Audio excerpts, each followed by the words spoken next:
کہ واقعہ کربلا اور خانوادہ رسول کی مقدس ہستیوں کی شہادت اور سیدنا امام حسین علیہ السلام کی شہادت، یہ جو پورا واقعہ ہے اس کے اندر دو فلسفے آپس میں ٹکراتے ہوئے نظر آتے ہیں۔ دو فلسفوں کا ٹکراؤ تھا، دو سوچوں کا ٹکراؤ تھا۔ وہ سوچیں کیا تھیں، وہ فلسفے کیا تھے، وہ دو فکر کیا تھے، انہیں سمجھنے کی ضرورت ہے تاکہ واقعہ نہ رہے، ایک ابدی حقیقت کے طور پہ سمجھ میں آ جائے۔ حسین حسینیت کا روپ دھار چکے ہیں، اسی طرح یزید یزیدیت کا روپ دھار چکا ہے۔ واقعہ کربلا میں جن دو سوچوں کا ٹکراؤ تھا وہ یہ تھی کہ ایک سوچ یہ تھی اور وہ یزیدیت کے روپ میں آج بھی ایگزسٹ کرتی ہے، وہ سوچ یہ تھی کہ طاقت ہی حق ہے۔ کیا سوچ تھی؟ طاقت ہی حق ہے،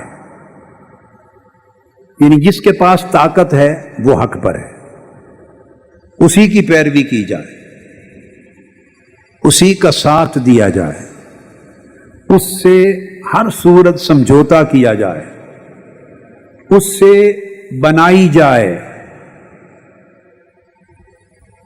بگاڑی نہ جائے،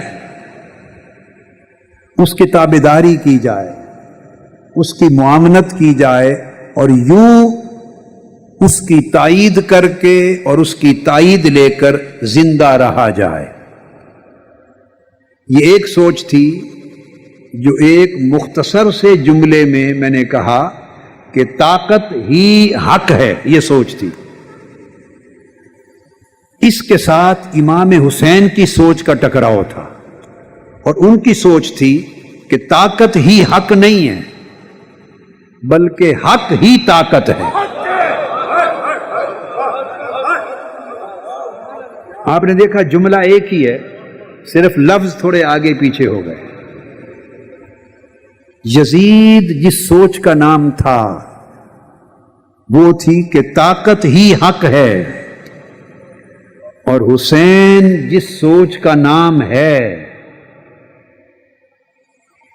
وہ ہے کہ حق ہی طاقت ہے، یعنی طاقت کی پرستش نہ کی جائے، طاقت کا ساتھ نہ دیا جائے، حق کا ساتھ دیا جائے۔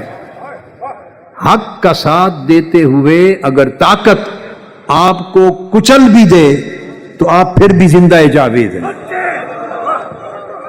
آپ پھر بھی زندہ و تابندہ ہیں۔ ان دو فلسفوں کے ٹکراؤ نے یہ بات امت مسلمہ کو اور عالم انسانیت کو سمجھائی کہ واقعہ کربلا کے نتیجے میں حسین شہید ہو گئے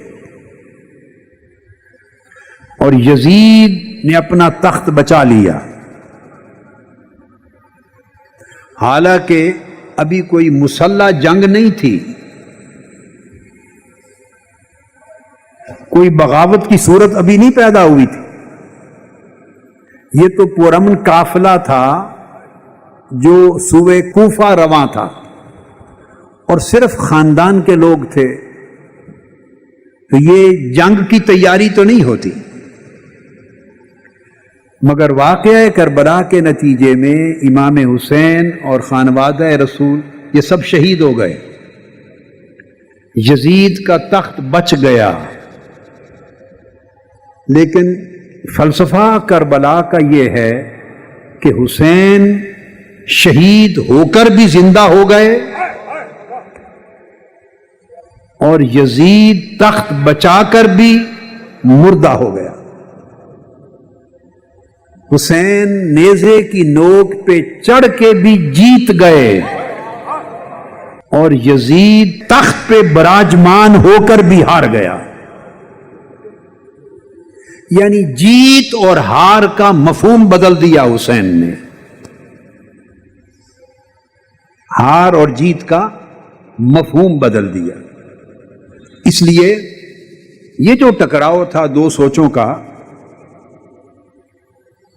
تو یزید بربریت کا پیکر تھا. اب اس کا ایک دوسرا رخ بیان کرتا ہوں. یزید نام تھا بربریت کا، اور حسین استعارہ تھے انسانیت کے. یزید خیانت تھا، حسین امانت تھے. یزید ظلم تھا، حسین عدل تھے. یزید جبر تھا، حسین صبر تھے. یہ جبر اور صبر کا مقابلہ تھا. یزید سراسر جفا تھا، حسین سراسر وفا تھے. یزید نام تھا مطلق العنانی کا، مطلق العنانی کا. حسین نام تھا مساوات ایمانی کا. یہ دو کردار تھے. یزید باطل کردار کا نام، حسین حق کے کردار کا نام. اس لیے جبر کی طاقت، ظلم کی طاقت، خیانت کی طاقت، کرپشن کی طاقت، بربریت کی طاقت، دہشت گردی کی طاقت، خوریزی کی طاقت، یہ یزیدیت بنی. یہ یزیدیت بنی. اور صبر کی جرت، عدل کا کردار، امن کی خوشبو، انسانیت کا زیور، یہ حسینیت بنی.